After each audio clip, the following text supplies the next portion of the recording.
I've got some great things in mind. Yeah, I got a few ideas. Right, okay. So, welcome to the Sid and Rich podcast. I'm Sid. And I'm not. Brilliant.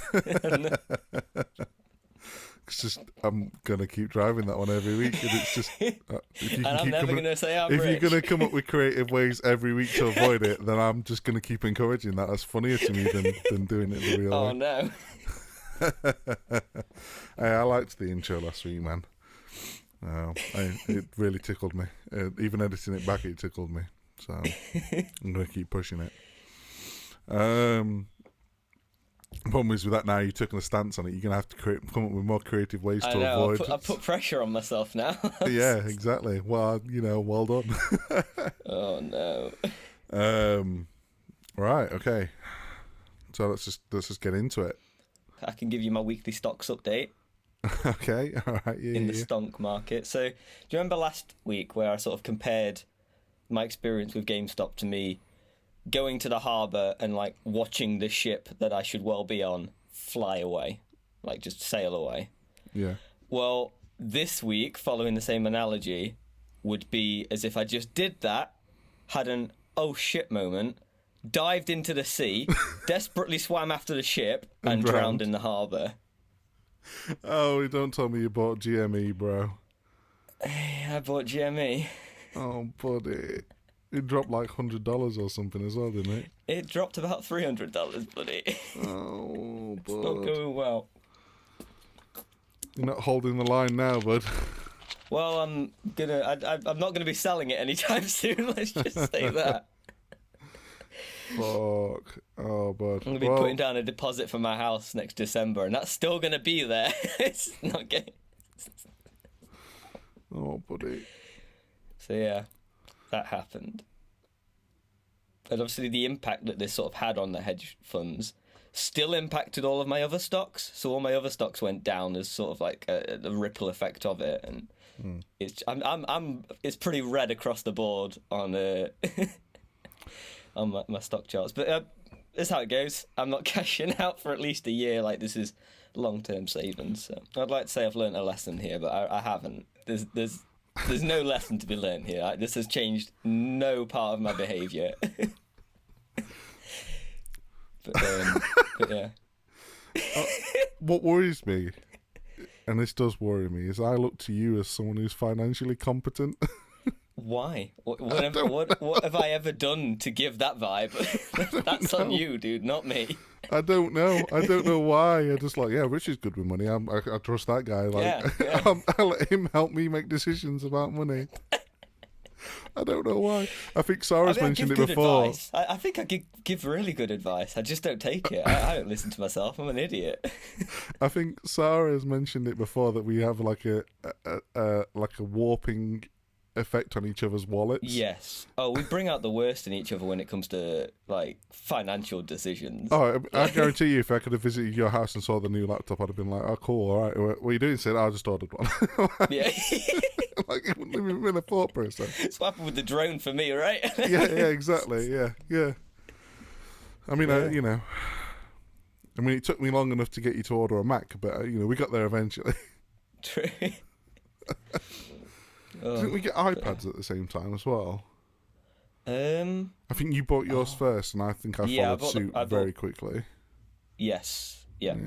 Pretty much. It was within like the same span of time as the drones. Like we did that. The thing is, I'm not entirely sure Rosie or Sarah's any better. So Rosie I feel encourages. like Sarah's pretty financially responsible. Okay, so we should all look to Sarah. That's yeah. We should all just be like, Sarah, what would you do in this situation? What would Sarah do? I've got some spare income. I'm gonna blow it on this. What should I do? She'd probably put it away. Not do that. I mean, I'm not gonna listen to you, but yeah, thanks for the advice. That's way too accurate. In fact, it's gotten worse now because you know how we have an embargo on like our conversations because of the podcast. Mm-hmm.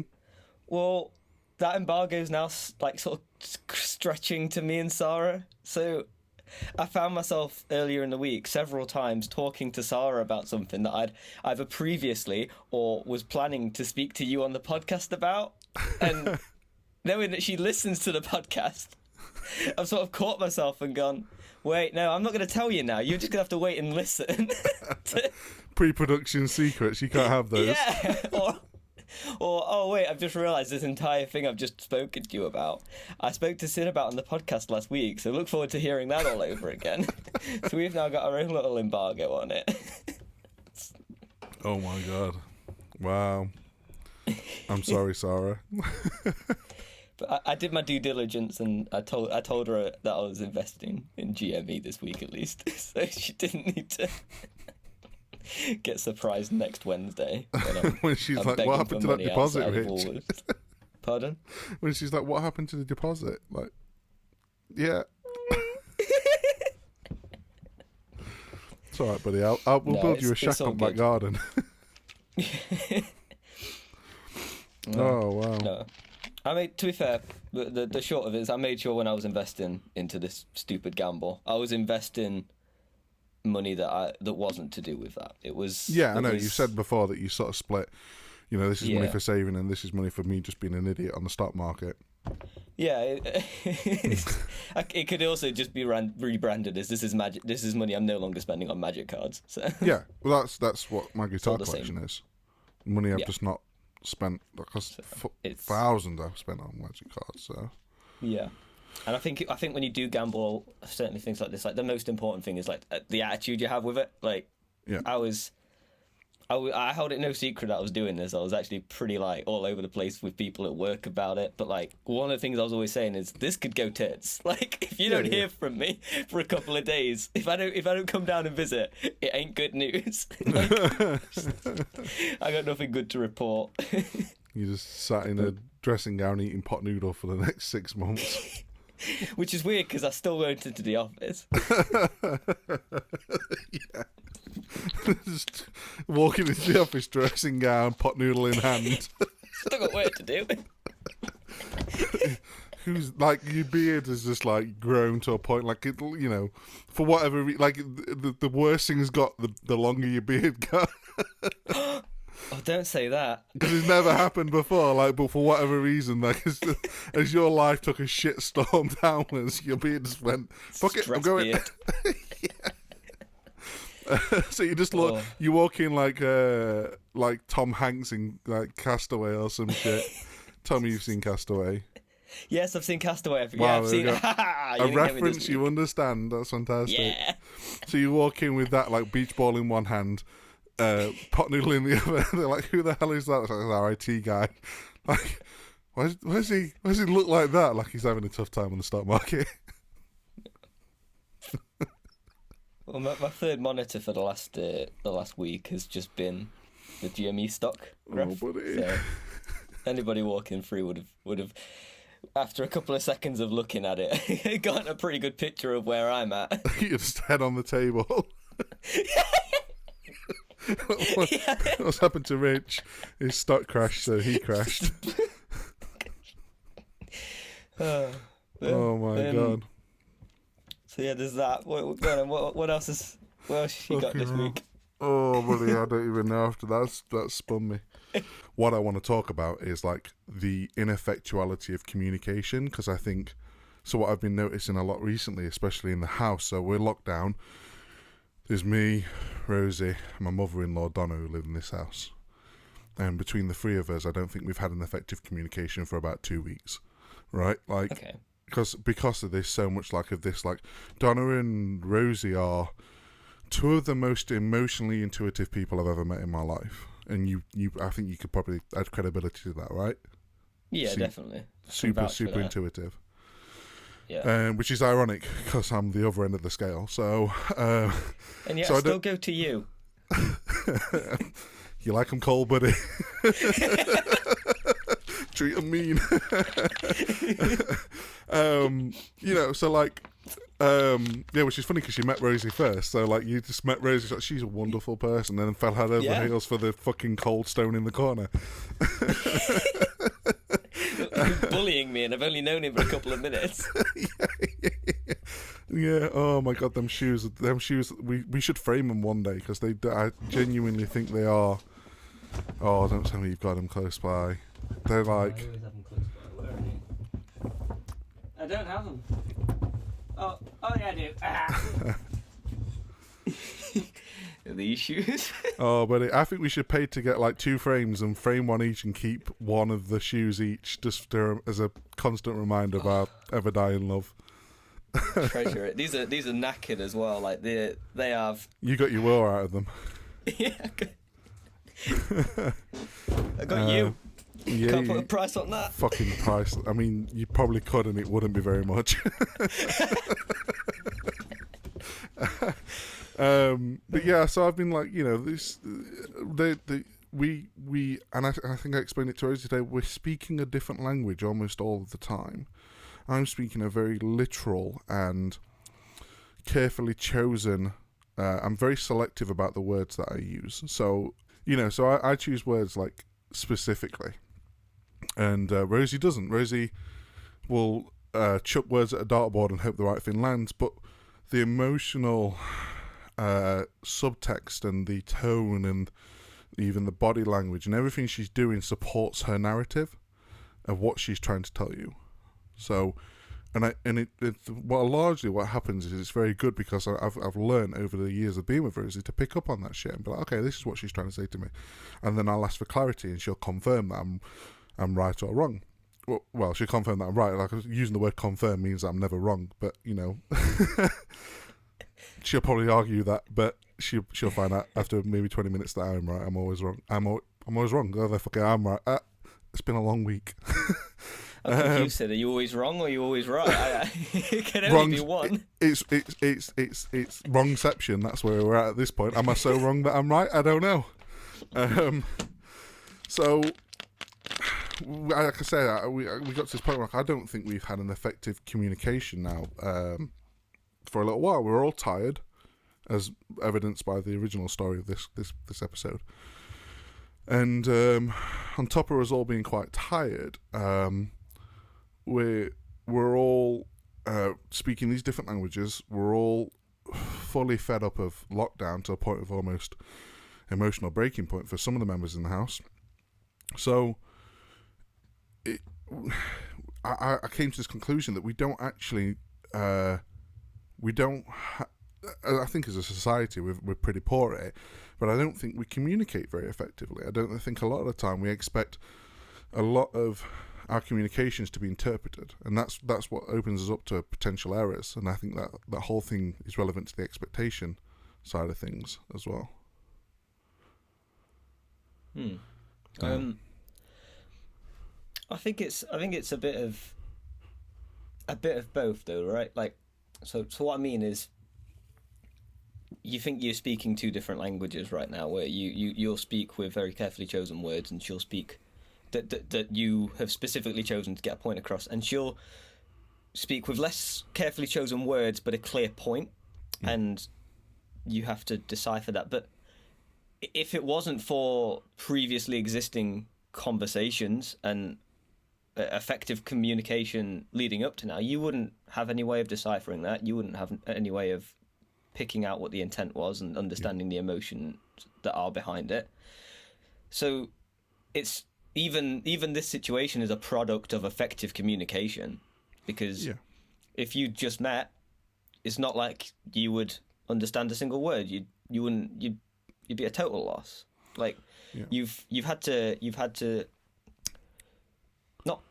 communicate on many different levels to get to the stage that you're at now, where you are essentially speaking 2 different conversations about 2 completely different points and still finding a middle ground where you understand each other. Like it might not dialect. At the time feel like it's a lot, but the fact that you are able to get to that middle ground, and then on top of that, understand that you are speaking 2 languages while doing so, and then communicate that to her. Like this seems like a positive thing, right? Like, you are 2 different people. That's not going to change. I don't think your methods it's not like it's not even a personal thing. It's just like I just genuinely think, like, as a society there is this like hidden emotional subtext to all conversations that I don't think is as effectual as being a little bit more precise and careful with your words. I think that we have a tendency to rely on each other's emotional interpretation of things, and especially in a situation where we don't get to spend time in the room together, that's even more flawed, because you don't have all the hidden non-verbal cues that help you ascertain what someone is trying to communicate to you. I just kind of think, as a whole, as a race, as a society, or as as social circles, I think we all tend to rely on non-specific communications to help add clarity to and context to everything we say. And I think if you misinterpret that, it can be kind of dangerous. Yeah, definitely. But I definitely think there's a baseline there, and maybe Rosie is above the baseline in how much she puts into her conversations, and maybe perhaps you're below the baseline in how much you put into yours. But I think if this was data on a graph, I think across the board there is this baseline that as a society we do expect to have in our conversations. And again, nobody's going to have the same level, and misinterpretations are bound to happen. We're humans, and we're emotional in a lot of how we interpret things and act upon them. And it just comes down to the topic at hand, and that is just effective communication in how you deal with those discrepancies. And perhaps over time you and Rosie have maybe gotten closer to the line, or at least gotten better at understanding each other, but you're not going to completely rule out these discrepancies and misunderstandings, but you will always improve upon how you handle them. And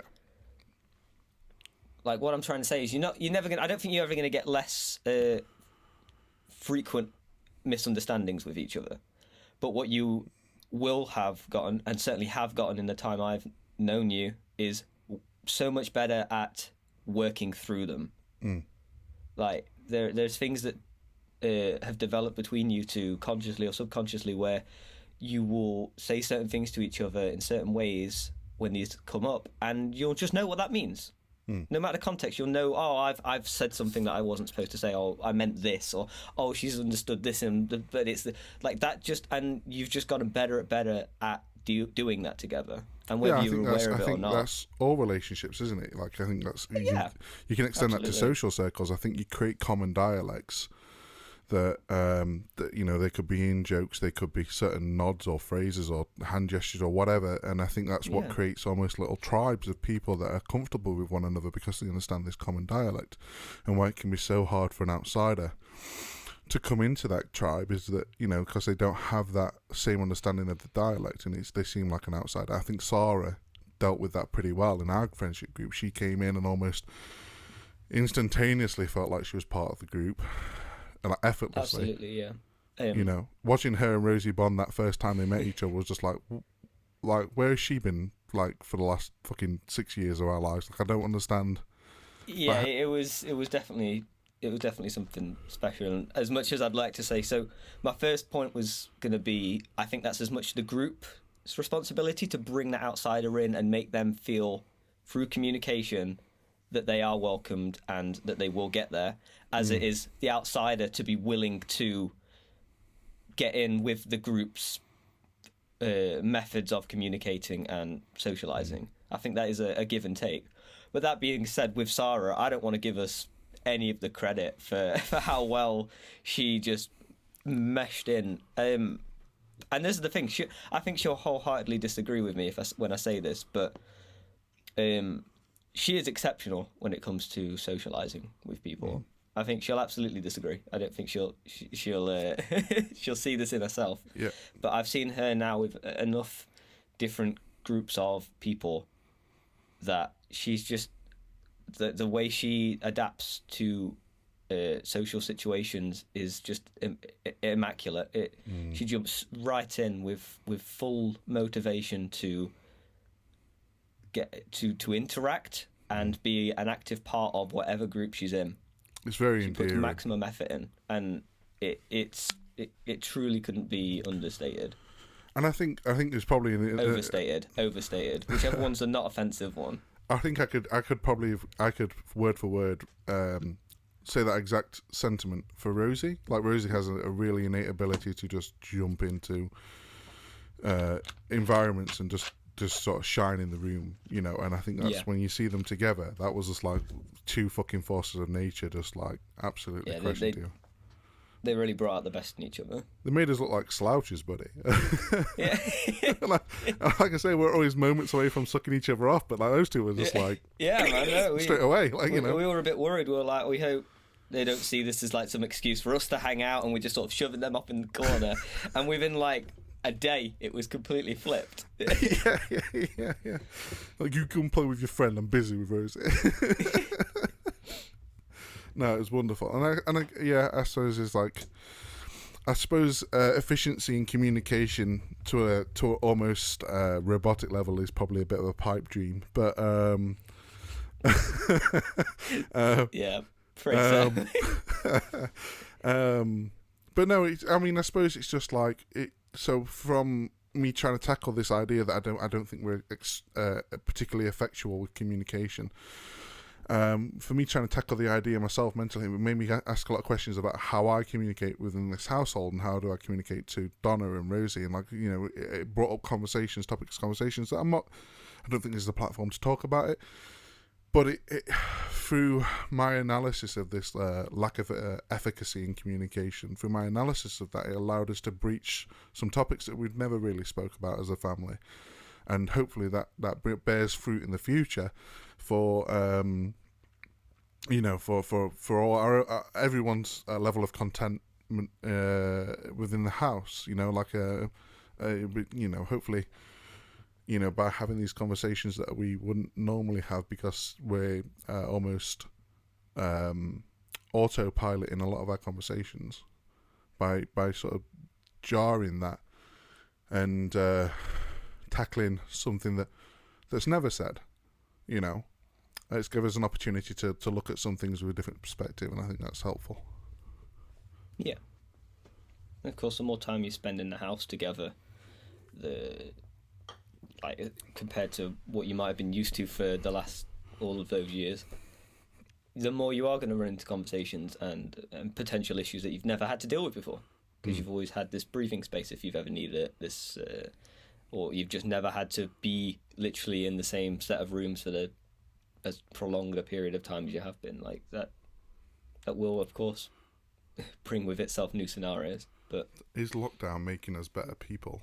That's like, does it have the power? This level of this, and you know, I'm not a massive advocate for all ideas, but someone on the internet famously says, you know, get your house in order before you try to put the world to rights. You know. And I was going to say, get your house in order before you invest in internet meme stuff. You know. But yeah, no, I agree with that. And I don't know if... I think it's given us... We spoke about this in the first episode, so I won't harp on too much, but I definitely think it's made us appreciate things a lot more that we were not even giving a second thought to before. And hopefully that correlates to people being generally better, but the longevity of that before we inevitably go back to taking everything for granted again is to be seen. Yeah. Well, hopefully we'll have this to look back on and just be like, okay, well, there was a time, like prison inmates, that we had the opportunity to try and rectify our shortcomings, and we had plenty of time to look at them. But you know, on that, this is like an avenue for these dialogues. So we don't really have talks like that anymore, and we didn't have them sober before. It was like these were our 1 a.m. chats. Yeah, I mean, well, this is it. I'm getting to bang all the thoughts I have from the week. Yeah. But with all my super weighted shit, have you got any topics this week, Rich? I do. Okay, I have topics. You've got to bring the fun to this week because I brought all the morbid shit, so you got to bring something like super exciting and happy times.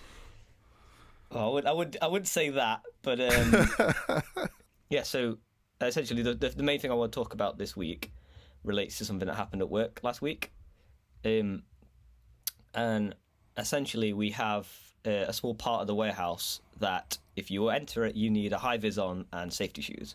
Yeah, it's got forklift trucks in it. It's, you know, and as I work, I don't have to go into that part of it really. at all, so it's never bothered me. I work in the office, and if I go into the warehouse, it's not that bit.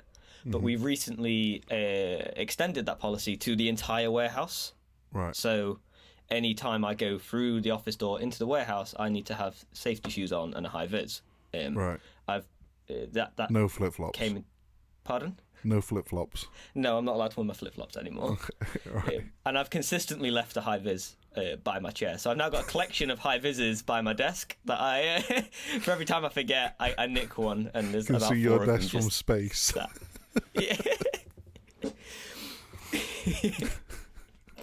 Yeah, safety desk.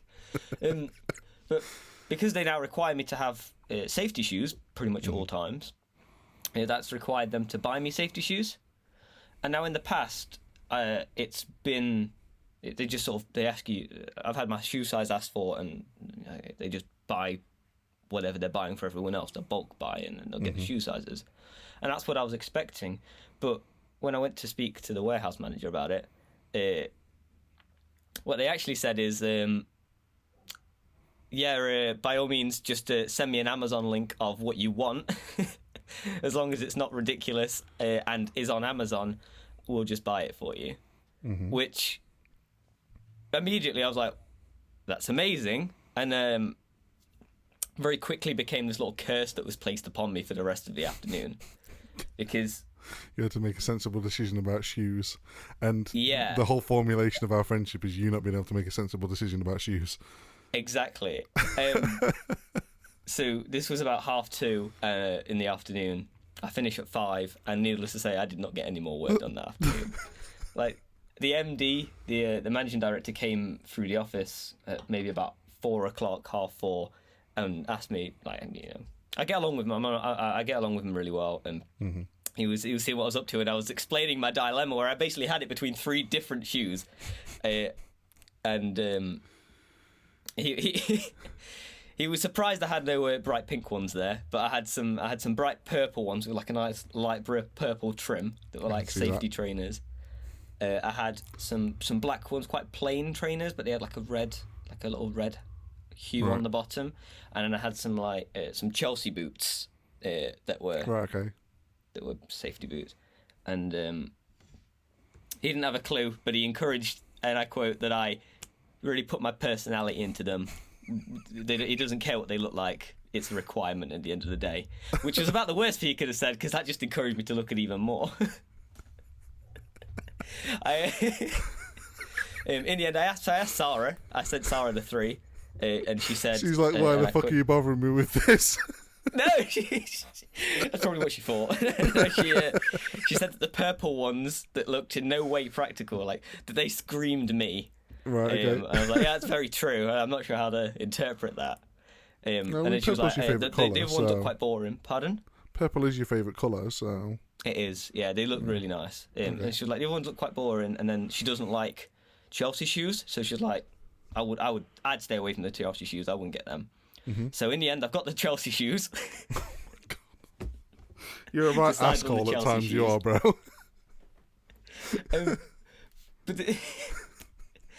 But this whole thing, the whole point of this, it brought me to this general issue that I have, which is, if I was out buying these shoes for myself, I don't think I would have struggled. I think I would have probably gone for the purple ones in a heartbeat.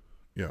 But because somebody else is paying for them for me, it took up all afternoon. It like completely enveloped my thought process. Like for some reason, the pressure on me was immense to make the right call here. Yeah. And I was wondering if this is something that, in any way, that you can relate to. Is this like a Sid issue where if say I said, hey Sid, I'm going to buy you something, just like I'm going to buy you a jacket, you got to let me know what jacket it is, versus me giving you £40 and you picking out your own jacket. Is there a discrepancy there? Is there a difference in like how that goes? No, I think you're an idiot. You see. No, seriously. I'm not disappointed by that response, but I wasn't expecting it. No, it was honestly that was just me. Like, I just thought, how can I fucking ruin this whole conversation for him? Because you've invested so much thought into it. I was like, nah. I heard that. I was like, yeah, of course, that's what Sid would say. No, Okay, right. So, first of all, you're not an idiot. I just thought that was the funniest thing to say at that time. It just tickled me. It tickled me to say it. I got a great, immense enjoyment just being like, no.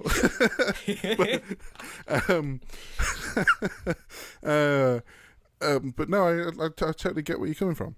100%.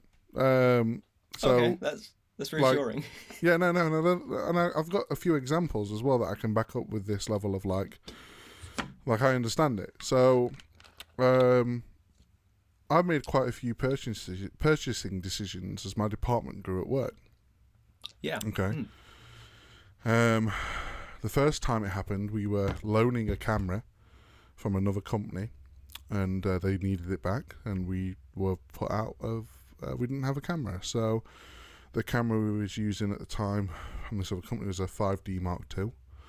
A really good, solid camera. You can't fault it, really, for what it was doing for us. It was fantastic. However, 5D Mark IIIs are fucking expensive, you know. So, I spent maybe a good part of a day or two trying to figure out what's the most bang for buck camera that I can get. So, 1080p is a minimum, up to 60 frames as a minimum. A decent internal microphone just in case, but I actually needed an external microphone for it, a lav mic, and you know I needed a full setup in order to do my job. So I needed stuff that I could do interviews with. So I wanted a gimbal because you know there's nothing more fun than having a gimbal. But no, like we. From time to time do promotional videos, and there's a need to have wonderful, steady, smooth action through environments for that. So I think I priced up a 5D Mark III, and I think it came out in the sort of like $4,000 territory before we were even really getting serious. So I put together an entire price list. It was I decided on the Sony A7. It was the A7 II or 3, I can't remember, but reasonable. It's still a reasonable priced camera because it's mirrorless. It allowed me to get a lighter gimbal. It allowed me to do a lot more things, and it's a flawless video camera. You mean watch the vlogs? Oh yeah, I have one. Yeah, right. Have yours? Exactly. Yeah. Watch the vlogs. You'll see it's a fucking beautiful camera. So, yeah, I spent ages labouring over what the right investment was at the most minimal cost, and I think I managed to get it all for around $2,500. The whole lot, the whole kit and caboodle to do our jobs. And this included as well 2 additional lenses. So I really fucking got a bargain. Like, shopped hard, man. I shopped hard to get what I got, and I got a really good deal. So I'm fucking skipping. Like, this is the best deal I could possibly have come up with, and I laboured over this shit like way more than like, dude, I'll spend $2,500 on a guitar in a fucking heartbeat. I don't care enough about my own money to really think about that. I mean, I've walked into guitar shops and with no intention of buying anything and come out with 2 guitars minimum. So like, it's not like I actually put that. If I see something I like, and it's very rare that I do, if I see something I like and I want it and I want to invest my money into it, I will make the decision on the spot, usually. Sometimes I have to be a little bit more analytical. I'm looking for some new in-ears at the moment, some new in-ear headphones, because my earbuds are foobarred. And I'm spending a lot of time just trying to think what's going to be the right in-ear headphone. Do I just go for some more AirPods because they've got the connectivity is fantastic, and they've lasted me 3 years of sleeping and chuffing things every night, which is like, I'm a sweaty sleeper, you know. So they've gone above and beyond these AirPods. But I'll probably spend the next 6 months looking for the right headphones before I make a purchasing decision, because that's the sort of stuff I do. I either do that, I'm very, very much in between the two. I either spend so much time that it annoys Rosie and she just goes out and buys it for me because she's sick of hearing about it, or I just make an instant decision and get it because I know it's what I want. So that's how I am as a purchaser. But however, when it's other people's money and it's like, it's an investment and it's a business decision and it's relevant to the company and not relevant to my own personal taste, because if it was for me, I probably would have just bought the Canon 5D Mark III with a couple of lenses, and I'd just gone to town and been like, this is the stupidest decision I've ever made. It's so much money, but it's beautiful. Like, can't argue with it. Yeah. So Anyway, there's a punchline to all this. So I take the two and I print all the shit off that I want. This is the deal. Like it says there. This is, and I walk over to my boss, who's the head of the company, and I go, right, this is what I want. And I explain, the camera's gone, so I need another camera, and to replace. And the way I framed it completely wrong, because I was like, the Canon that we're losing to replace will be about $4 or $5 by the time I'm done. And he was like, oh, okay, cool, no problem. I was like, what? I was like, no, I've laboured, right? Listen, rather than like taking the money and running, I wanted him to see that I've laboured and tried to save like $2.5 on this setup. And it's like, well, okay, so that's where I see, like, I get where you're coming from, because when you're making a purchasing decision and it's not your money, you have to be certain that you're making the right purchasing decision. Yeah, that's it. Like, you're not just you've got an entire another entity to pass it through. Yeah, that's what I found. I was like, I can't just pick the ones that look the coolest, because I'm not just getting these. This isn't just a transaction between me and Amazon. This is a transaction between me, the person who's buying it, who will be actively aware of what I'm getting, and then paying for it. And that's, so... And the same there. It's, you're not buying that camera. They are buying the camera, and it could well come back to you to, as you say, justify the purchase. Yeah. Was that a more acceptable response than the initial? No, you're an idiot. That was a more surprising response than no, you're an idiot. I do not relate to you, Richard. You're being an idiot. Understandable, Sid. Thank you. You have to go back in my corner. It's fine. I understand. Like, what was I thinking? No, I think it's totally relatable. Anything in particular you want to speak about before we go on to the inevitable topic of conversation for this week? The spoiler sesh. Yes. This could be the last part. That probably makes it easier to mark off as spoilers rather than having to like timestamp it, which I'm guessing you still didn't do. No, I did. Oh, did you? Oh, okay. Yeah, no, there's a big red fucking blotch in the middle of the things like spoilers end here. Oh, sweet. Thanks for watching our podcast, Richard. I went through it when you sent it to me. I gave my pointers, and then I was like, I trust that he's not done it. I've done my bit for the week. I'm out. Somehow, so ass backwards, I trusted that you wouldn't do it and didn't check. Love it, buddy. But just be honest, how much did you like the quack there? The quack was the chicken. The quack got me. I like the quack. Chicken thing. Sarah liked the quack too. That's all. We don't want to offend anyone. That's all I'm trying to measure my entertainment value for, you and Sarah, so that's fine. Oh, that's brilliant. She liked it. So Sarah binged through the first 3 episodes of Wanda Vision, so she didn't have to skip the spoilers. The 10 minutes of the podcast. She's so much more dedicated to our podcast than even I think we are at this point. Oh, no. Yeah. If we stop doing it, we'll have hell to pay on her end. Yeah, that's wonderful.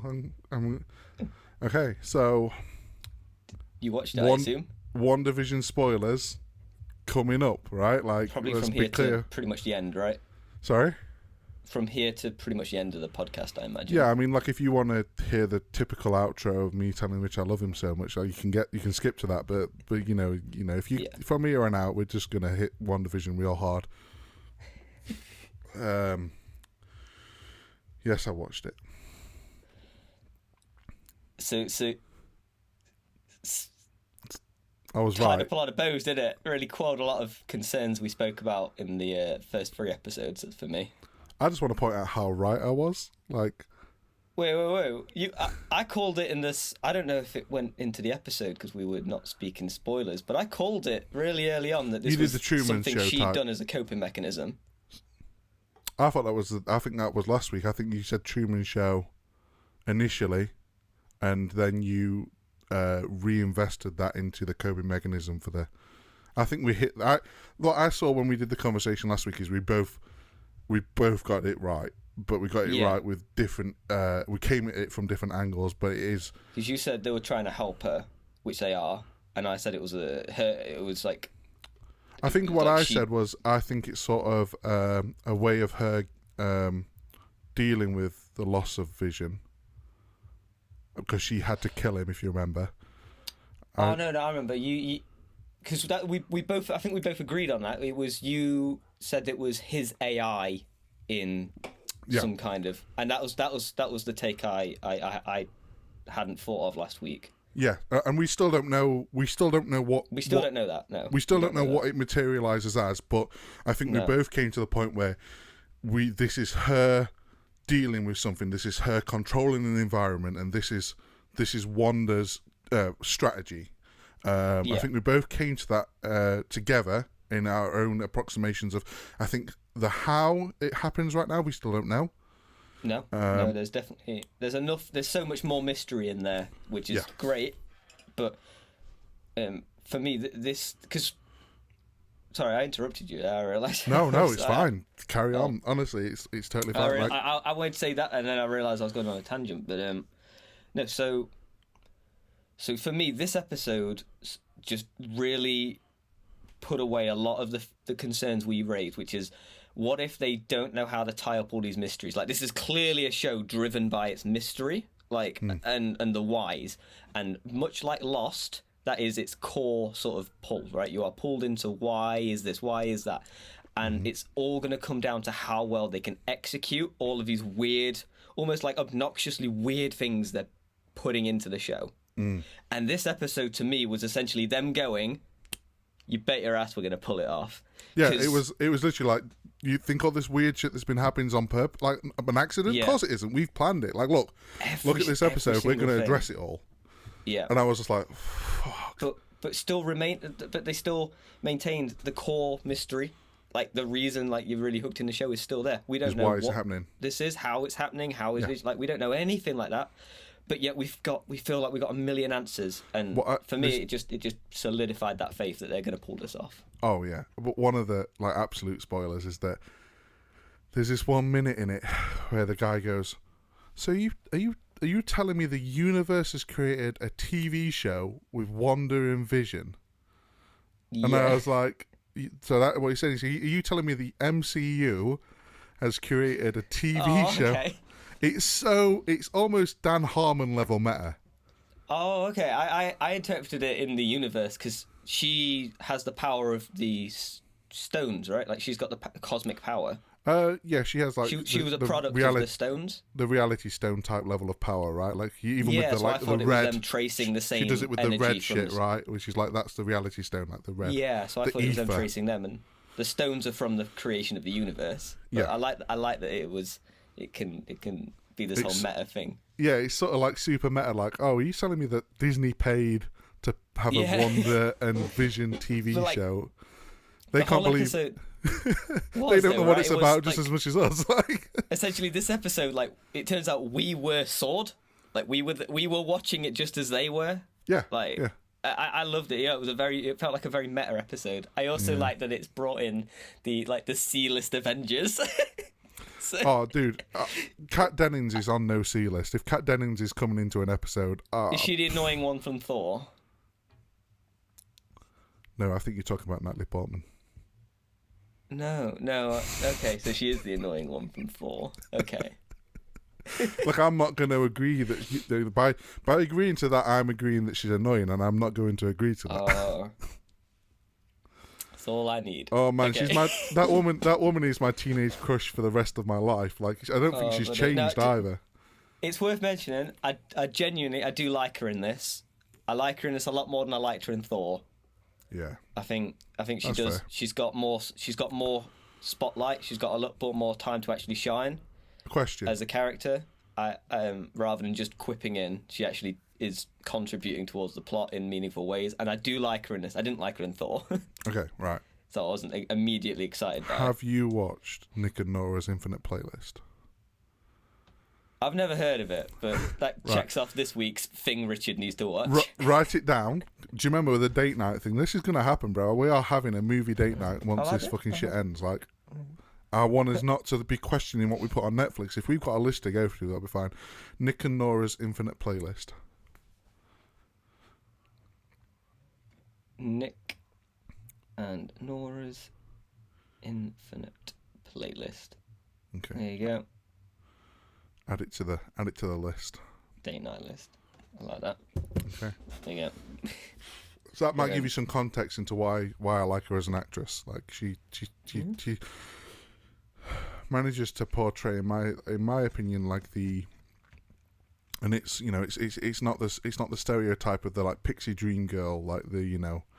It's not that stereotype. It's this more like sort of slightly contentious nerd, and I think that's quite a good character, and I think she does it very well. My problems in Thor was like it came across as obnoxious a lot of the time, because if you're doing that and not contributing to the plot, it can come across as it's not a comic relief character.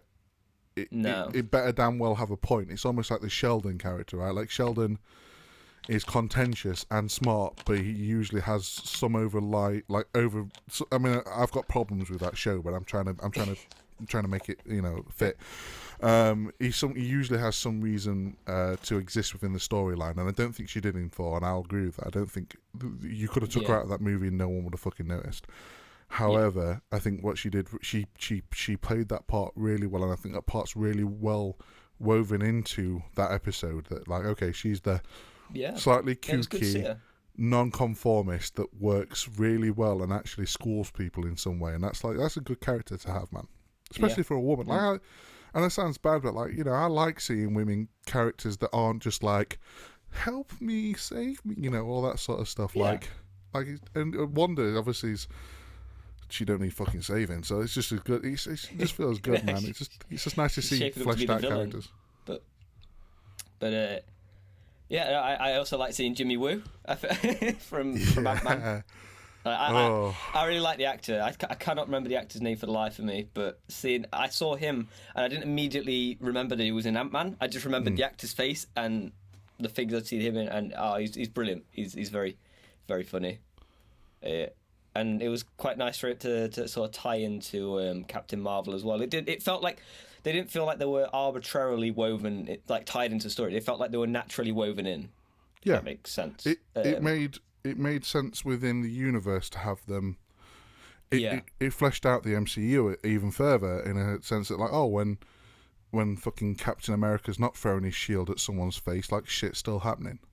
Yeah. And like that, oh my god, dude, that whole scene where the woman woke up in the hospital, bro, and they explored this idea that when they came back, they had lost no fucking time. They just come back. And I was like, we haven't seen anything like that as well. Like, this is the first. They've never explored this is a completely new perspective on it. Yeah, they never explored it. Yeah, and it was they did it really well. Wow, like this very, very grounded, personal level impact. Like a freaking mum died, but it's not. And it took me a bit to realize, but like we knew her mum. Like we have a connection to her mum from Captain Marvel. Like so, it took me. I kind of realized it a bit too late, I think, into the episode, but. Yeah, like that shit hits. Like, yeah, that was it felt like a very real moment in what can be a very outlandish universe. I was stunned. Yeah. I was like, how fucking smart. Like, because in the whole Avengers storyline, the Endgame shit that we're watching is like, this is like. The whole thing is like, we've got to bring these people back. We've got to get them back into our world, and it's almost inconsequential where they've been. It's all the superheroes come back straight away to fight because that's what we need them to do for the story. But that must have been so fucking confusing for them. Like Peter Parker's like, dude, I was just in space. Like, why am I? No one even did that. They just went into their roles as superheroes, which I suppose when the fucking duty calls, you have to, right? But like. To see it from like the people that came back, and they approached it a little bit in Homecoming, where it's like, well, those who come back are like now fucking 5 years behind everybody else, and like the people who were once their classmates are now off doing shit in the world.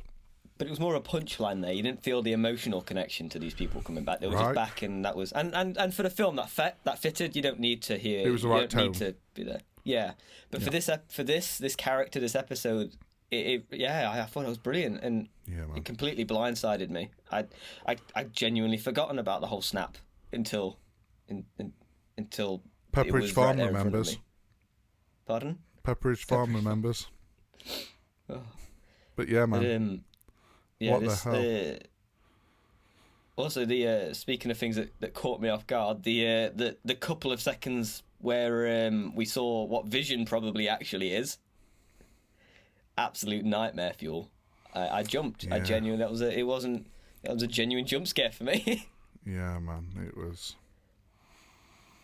Because Wow. it's definitely. Do you know what happened the first time this week? Rather than being like confused the whole way through about what I was watching, it's when it ended. I was like, "Is that fucking it? Like that's not enough. I need more. I need to know what's happening." Like it's left me with this like. Probably it's why I'm 24 hours ahead of myself, because I'm just fucking wishing away the week to get back to Friday or some shit, because it's the only thing outside of this podcast that really fucking adds some anchorage for us. But oh man, just wow. Every week, the day after the podcast, I've watched Wanda Vision. It's gonna trip me out now. Right. Can't wait to speak to you on Friday when we're like, well, we won't speak because of the embargo, but when we're like, guess who just didn't turn up to work thinking it was Saturday? Put it down in the notes. Yeah. Oh man, but yeah, what an episode. Do you know how many episodes are on the season? Because I genuinely don't know. I've not watched any of the promos. I don't know any information about it. I want to go into this as blind as possible. I don't want to know, and I don't want to read, and I don't want to be. I'll be when it ends, and I'm sure I'll be happy with that. But like, in the meantime, I just want to be swept away by it, because that's what it's doing. Yeah. It's just captivating me. Yeah, it's very refreshing to watch something like this. And yeah, I look forward to more to come. Yeah, me too, man. And I don't even know where we go from. Like, well, we can't make any predictions for it, because like at this point, like I just need to be shown. I need to know what's going off, but like. I don't want to make predictions, because at the same time, like, I don't want to sound like a fucking idiot, because I've got no idea. I've got no idea how this is going to flesh out. I can still see more twists and turns coming. I feel like there's still more to come. I'll tell you what was real interesting. The police at the entrance to Westville going, doesn't exist. I don't know what you're talking about. Yeah. Well, they were there to tell them it wasn't there, but it's almost as if they had plausible deniability that town exists. Yeah. It was weird.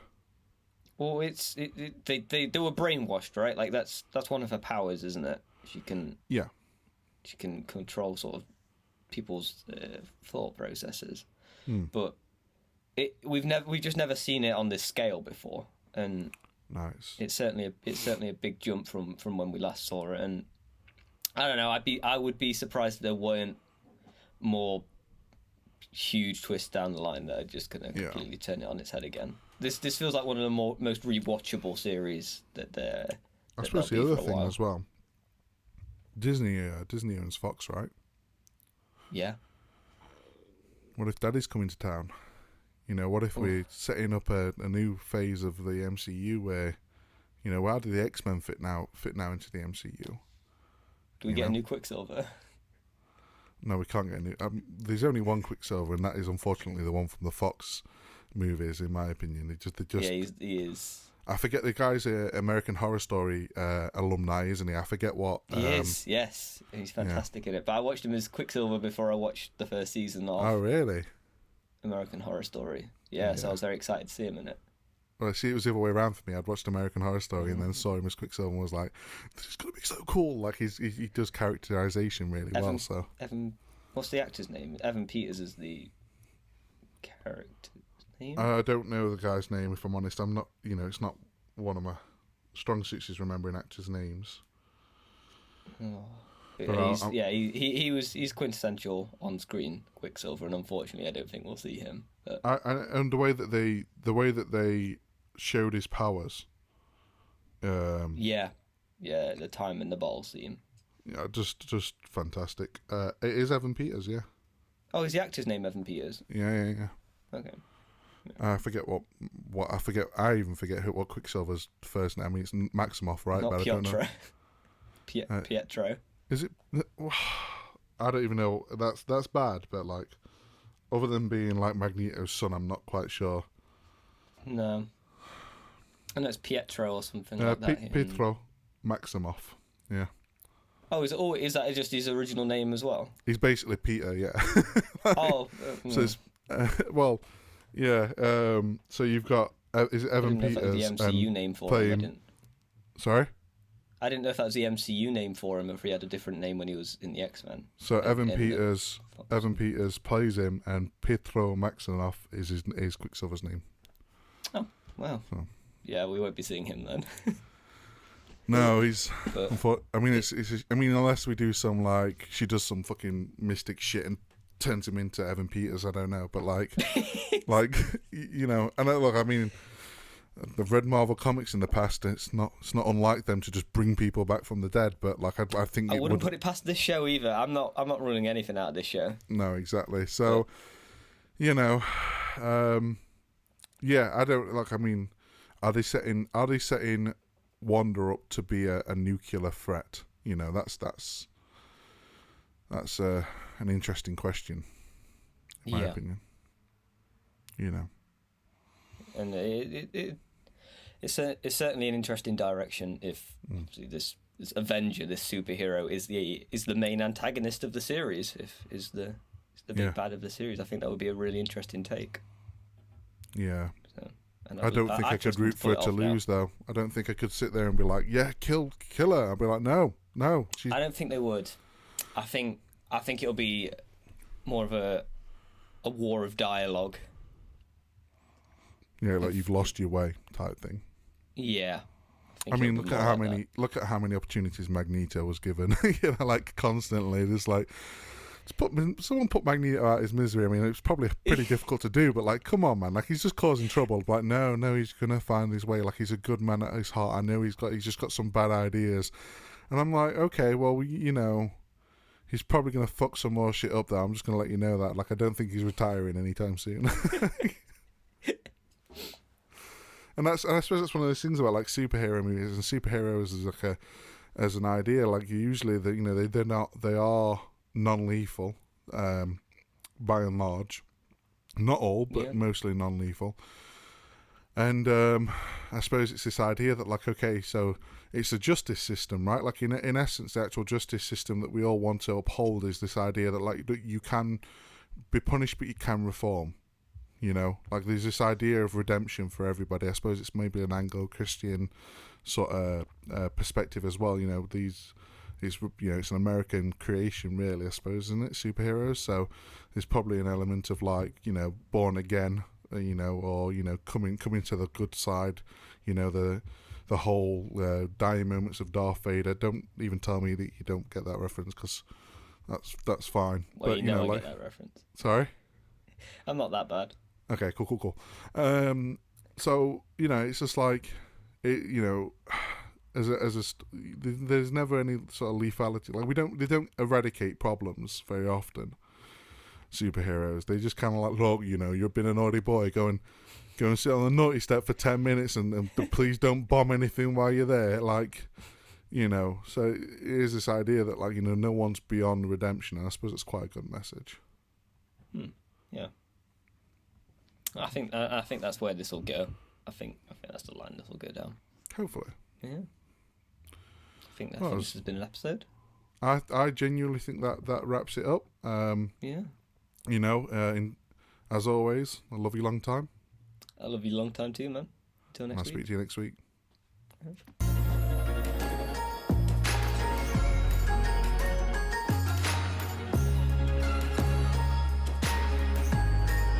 Oh my God.